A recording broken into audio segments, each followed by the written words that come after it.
नमस्कार। राजकीय स्नातकोत्तर महाविद्यालय 12 की ई क्लासेस में आपका स्वागत है। आज हम रामचंद्रिका के बालकांड का अध्ययन करेंगे। ताड़का सुबाहु वध। पावक पवन मणि पन्नग पतंग पित्र, जेते ज्योतिवंत जग ज्योतिषिन गाए हैं। असुर प्रसिद्ध सिद्ध तीरथ सहित सिंधु, केशव चराचर जे वेदन बताए हैं। अजर अमर अज अंगी औ अनंगी सब, बरनी सुनावे ऐसे कौन गुण पाए हैं। सीता के स्वयंवर को रूप अविलोकिबे को, भूपन को रूप धरी विषव रूप आए हैं। ताड़का सुबाहु वध रामचंद्रिका के बालकांड से है। इन पंक्तियों में कवि केशवदास जी ने सीता के स्वयंवर की शोभा का वर्णन किया है। पावक पवन मणि पन्नग पतंग पित्र, जेते ज्योतिवंत जग ज्योतिषिन गाए हैं। पावक शब्द का अर्थ है आग, पवन का अर्थ है हवा, मणि पन्नग मणिधारी बड़े बड़े सांप, ज्योतिवंत ज्योति वाले तेजस्वी, ज्योतिषिन का अर्थ है ज्योतिष।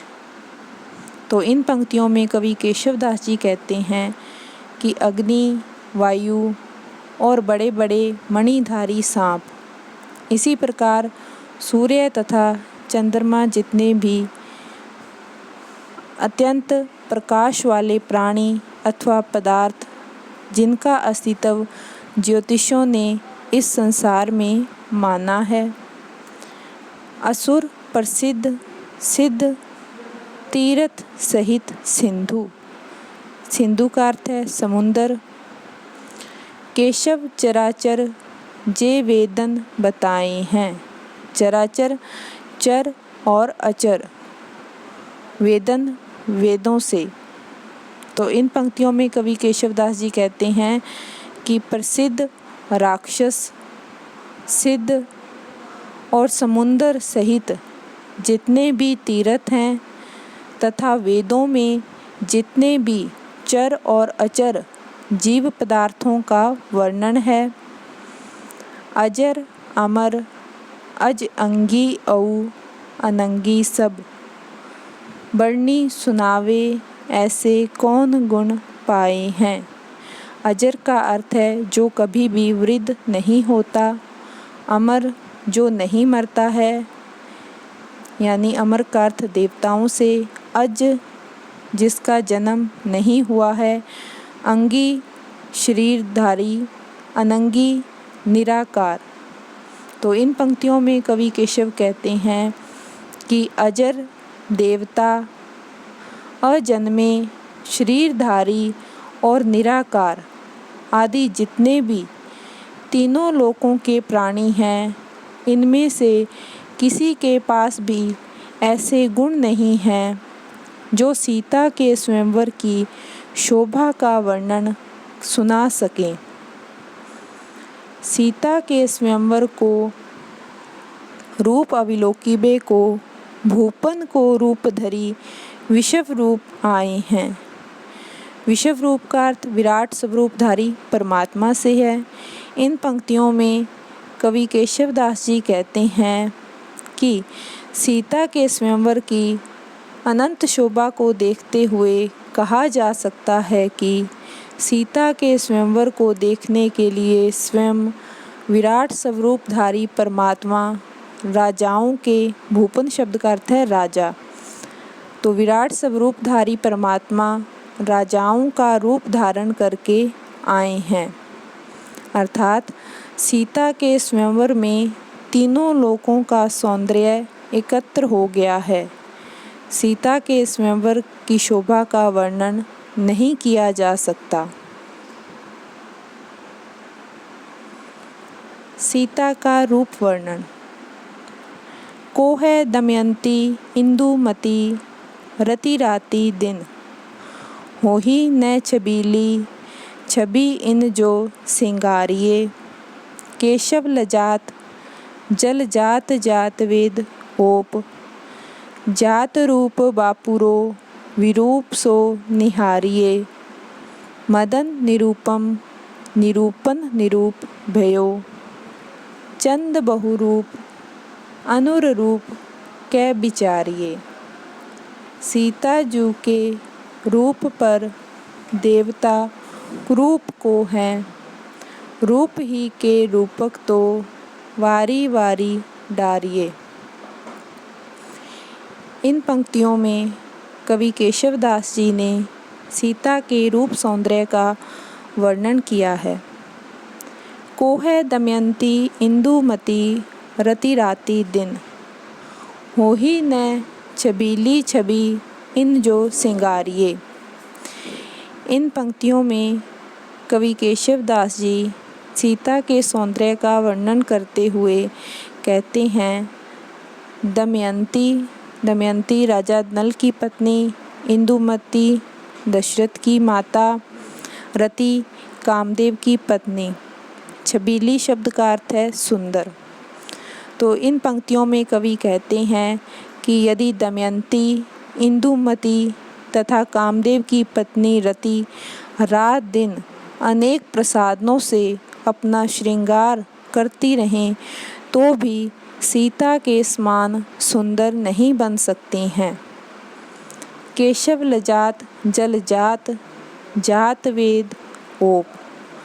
जलजात शब्द का अर्थ है कमल, जात वेद का अर्थ है अग्नि। तो केशवदास जी कहते हैं कि सीता के रूप सौंदर्य के सामने कमल भी लज्जित हो जाता है और अग्नि की कांति भी, ओप का अर्थ है कांति, अग्नि की कांति भी फीकी पड़ जाती है। जात रूप बापुरो विरूप सो निहारिये। जात रूप का अर्थ है सोना, विरूप जिसका रूप नहीं होता, कुरूप। तो इसमें कवि कहते हैं कि सीता के सौंदर्य के सामने बेचारा सोना भी एकदम कुरूप दिखाई देता है। मदन निरूपम निरूपण निरूप भयो। मदन कामदेव के लिए आया है। तो इन पंक्तियों में कवि कहते हैं कि सीता के सौंदर्य निरूपण में कामदेव भी रूपहीन हो जाता है। चंद बहुरूप अनुरूप कै विचारिये। चंद अर्थात चंद्रमा। सीता के रूप सौंदर्य के सामने चंद्रमा भी फीका पड़ जाता है। चंद्रमा की तो बात ही क्या, वो तो बहुरूप यानी कि बहुरूपिया है। अनुरूप अनेक रूप धारण करता रहता है। इसलिए सीता के रूप सौंदर्य के विषय में चंद्रमा के विषय में सोचना व्यर्थ है। सीता जू के रूप पर देवता कुरूप को हैं। सीता जी के रूप सौंदर्य के सामने देवता एकदम कुरूप लगते हैं। अर्थात सीता के सौंदर्य की उपमा देने के लिए देवी देवताओं की गिनती करना व्यर्थ है। देव नारियां सीता के रूप सौंदर्य का मुकाबला नहीं कर सकती। रूप ही के रूपक तो वारी वारी डारिये।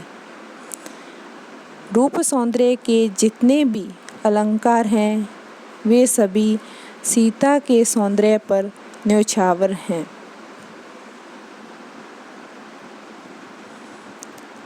परशुराम संवाद। परशुराम संवाद भी रामचंद्रिका के बालकांड से उद्धृत है। परशुराम तोरी सरासन शंकर को शुभ सिय स्वयंवर मांझ बरी। राम सो अपराध परो हम सो, अब क्यों सुधरे तुम हूँ दो कहो। परशुराम बाहु दे दऊ कुठारही, केशव आपने धाम को पंथ गहो। तो इसमें उस समय का वर्णन है जब सीता के स्वयंवर में श्री राम शिव धनुष को तोड़कर सीता का वरण कर लेते हैं। तो शिव जी परशुराम के गुरु होते हैं और अपने गुरु का टूटा हुआ धनुष देखकर परशुराम क्रोधित हो जाते हैं और उसी क्रोध में श्री राम को कहते हैं, तोरी सरासन शंकर को, शुभ सिय स्वयंवर मांझ भरी। कि हे राम, तुमने शिवजी का धनुष तोड़कर, सरासन शब्द का अर्थ है धनुष, शंकर शंकर, शुभ सिय यानी कि सीता, शुभ सीता का, बरी बरी का अर्थ है वरण करना। कि हे राम, तुमने शिवजी का धनुष तोड़कर स्वयंवर में सीता का वरण कर लिया है, लेकिन उससे तुम्हारे कारण तुम्हारे मन में इतना अभिमान हो गया है कि तुम मुझसे थोड़ा सा भी नहीं डर रहे हो। अर्थात राम शिवजी का धनुष तोड़ देते हैं तो परशुराम अत्यंत क्रोध में आ जाते हैं और श्री राम को कहते हैं कि शिवजी का धनुष तोड़कर भी तुम तनिक भी मुझसे नहीं डर रहे हो। राम सो अपराध परो हमसे, अब क्यों सुधरे तुम हो दो कहो। तो श्री राम परशुराम को उत्तर देते हुए कहते हैं कि शिवजी के धनुष टूटने का अपराध मुझसे हो गया है। अब आप ही बताइए कि यह अपराध किस तरह से सुधारा जा सकता है। तब परशुराम कहते हैं, बाहु दे दऊ कुठारही, केशव आपने धाम को पंथ गहो। तो परशुराम कहते हैं कि मेरे कुठारे यानी कि फरसे को अपनी दोनों भुजाएं देकर तुम इस अपराध से मुक्त हो सकते हो और अपने घर चले जाओ। मेरे कुठारे को अपनी दोनों बाहों दे करके अपने घर जा सकते हो और अपने अपराध से मुक्त हो सकते हो। राम टूटे टूटन हार तरु, वायु दीजत दोष, त्यों अब हर के धनुष को, हम पर कीजत रोष। हम पर कीजत रोष, काल गति जानी न जाई, होनहार हवे रहे, मिटे मेटी न मिटाई। होनहार हवे रहे, मोह मद सबको छूटे, होई तिनुका वज्र, वज्र तिनुका हवे टूटे। ये पंक्तियाँ भी रामचंद्रिका के बालकांड के परशुराम संवाद से ली गई हैं। शिव धनुष टूटने पर परशुराम अत्यंत क्रोधित हो जाते हैं और राम के ऊपर दोषारोपण करने लगते हैं। तब राम प्रत्युत्तर में कहते हैं, टूटे टूटन हार तरु, तरु का अर्थ है वृक्ष, वायु दीजत दोष। तो राम कहते हैं कि जो पेड़ टूटने योग्य होते हैं अर्थात अत्यंत कमज़ोर होते हैं वह टूट जाते हैं, उन्हें टूटने से कोई भी नहीं रोक सकता। इसके लिए वायु पर पेड़ टूटने का दोष मढ़ना अत्यंत व्यर्थ है। त्यों अब हर के धनुष को, हम पर कीजत रोष। हर का अर्थ शिवजी से है। इसी प्रकार शिवजी के धनुष टूटने पर आप हम पर क्रोध कर रहे हैं, जबकि आपका क्रोध करना उचित नहीं है। हम पर कीजत रोष, काल गति जानी न जाए। आप हम पर शिवजी धनुष को तोड़ने के कारण क्रोधित हो रहे हैं, लेकिन आप काल की गति को नहीं समझ रहे हैं, परिवर्तनशील समय की गति का विचार नहीं कर रहे हैं। आपको परिवर्तनशील समय के बारे में सोचना चाहिए, क्योंकि जो होनी होती है होनहार हवे रहे, मिटे मेटी न मिटाई। जिस काम को होना होता है, जो होनहार है, जो नियत है, वो होकर के रहता है, वो किसी के भी मिटाने पर नहीं मिटता है। होनहार हवे रहे, मोह मद सबको छूटे। अगर होनहार बलवान है, अर्थात जो घटना होनी है वो होकर के ही रहनी है, तो इसके प्रति हमारा मोह करना एवं घमंड करना व्यर्थ है। परिवर्तनशीलता ही सत्य है। होई तिनको वज्र, समय की परिवर्तनशीलता के कारण ही, समय के बलवान होने के कारण ही, अर्थात जो नियत है वो होकर के ही रहता है, उसी होनहार के कारण, उसी होनहार के बलवान होने के कारण तिनुका, तिनुका का अर्थ है तिनका, तिनका भी सम्य बलवान होने के कारण तिनका भी वज्र के समान शक्ति संपन्न बन जाता है, कठोर बन जाता है, और होनहार विपरीत होने के कारण वज्र भी तिनके के समान आसानी से टूट जाता है। इसलिए समय की गतिशीलता, समय की परिवर्तनशीलता के अनुसार ही हमें आचरण करना चाहिए।